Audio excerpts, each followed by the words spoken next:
Hello everyone. My name is Ella Doubleday, and today I'll be speaking to you on a topic that I'm sure resonates within each and every person here today. Have you ever thought about conformity? How much everything around you influences you, yet you still feel individual? The forced assimilation and sameness that has been ingrained into society is hard to forget. But the issue that I want to delve into today is difference.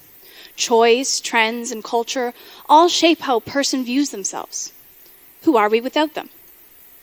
We all have an innate desire to be different, to feel like our actions are our own and can't be dictated by society. But is this actually accurate? Why do we want to be different? And why do we fear being the same? Individuality is still at the core of being human. We challenge monotony with individuality. So, why do we want to be different? To answer this, let's look at some works by Albert Camus, a French philosopher and author. He explores this from an existentialist and absurdist philosophy when looking at why people want to be different. The idea that people rebel against oppressive forces and rebel to assert their own uniqueness. In The Rebel, Camus explores the idea that people rebel against forces that they deem meaningless, or ones that restrict individual freedom and autonomy. According to Camus, the quest for individuality and rebellion arises from the fundamental tension between the human want for meaning and the apparent indifference of the universe. Basically, the human want to be different arises from a need to have meaning, and the fact that the world today creates an atmosphere where it is so easy to feel small and insignificant. So, now that we've touched on why people rebel, let's look more on an example of this. A key example would be the teenage experience. You know, those crazy stories that you're going to tell your kids. I'm a teenager. Many of you here today are teenagers, and if not now, definitely were. It's such a classic example of rebellion. I mean, can you name a single teenager who hasn't rebelled? Whether that may be through political activism, dyeing your hair, changing your style, or academic rebellion, which I do not condone. And I know it's something even I haven't escaped, and neither has my dad. Now, it just goes to show how common this rebellion really is.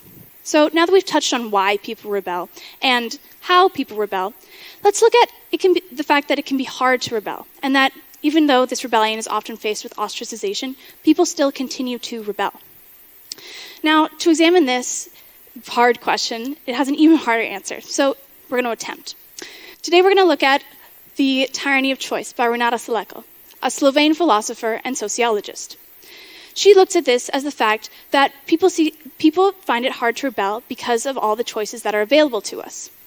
In today's consumerism culture, we have the idea that you buy more and more in pursuit of happiness, in pursuit of fulfillment, and in pursuit to fit in with everybody else around you. She argues the fact that we have this freedom of choice, this freedom of having all these ways that we can change ourselves and change how we're perceived, yet we do not take advantage of them. It creates fear and anxiety of making the wrong choice, or the fear of missing out that paralyzes people when making these choices that would assert them as individuals. Now, she looks in this book as the fact that we're influenced by people around us. We're influenced by social media culture. We're influenced by the amount of things that are around us. And she also argues the fact that we take this as the easy route. So instead of making these decisions that so often create anxiety and fear, instead we choose to go the other direction. Instead we simply conform, as it is the easier option. Now, to look more about what really does influence us, let's look at, for example, the cultural and ethnic and physical groups that are around us that really have this immense impact on us. I mean, when you think about yourself, you think about what is around you, what influences you. And to explore this further, let's look into Peter L. Berger and Thomas Luckman and their book, The Social Construction of Reality. Now, while we definitely could go down the rabbit hole of how society is a social construct and what really matters, we're not going to be here for 3 years and we're not going to all hate each other by the end of this. So, instead we're just going to look at how society really does influence the individual.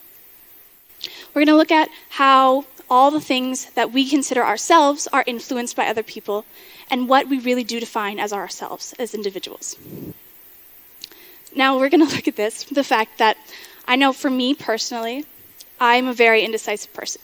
And I am definitely influenced by the people around me. Whether this may be through trends I see on social media or the people around me. Every little thing influences me and influences everybody else as well.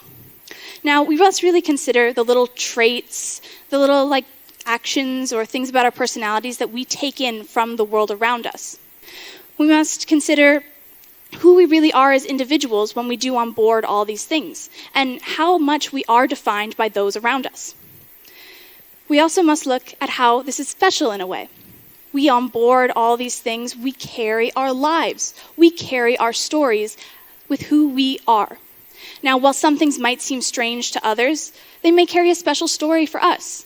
I know there are definitely some words I say or things I do that people might find strange, but actually have a really important meaning to me and really help me define who I am. But when we are looking at ourselves as individuals, we often define this by what really makes us unique. And to look at that further, we really must peel back these layers of conformity and societal expectations that are put on us by social media and those around us, and really trying to figure out what makes us us. We all have these different experiences that define ourselves as individuals, but we really must look at what makes us truly unique. We are all trying to answer that age-old question of who we are. Who are we really? I mean, you can look to your neighbor. They're all trying to figure that out. It's a question that everybody asks themselves. So one must really take a moment to think about that and to have a moment of self-reflection, but also to consider that everybody around you is feeling this. Everybody around you is trying to figure this out. So we must really give grace and acceptance to everybody around us because they're all trying to deal with that question. They're all trying to figure themselves out. We are all the odd ones out. Thank you.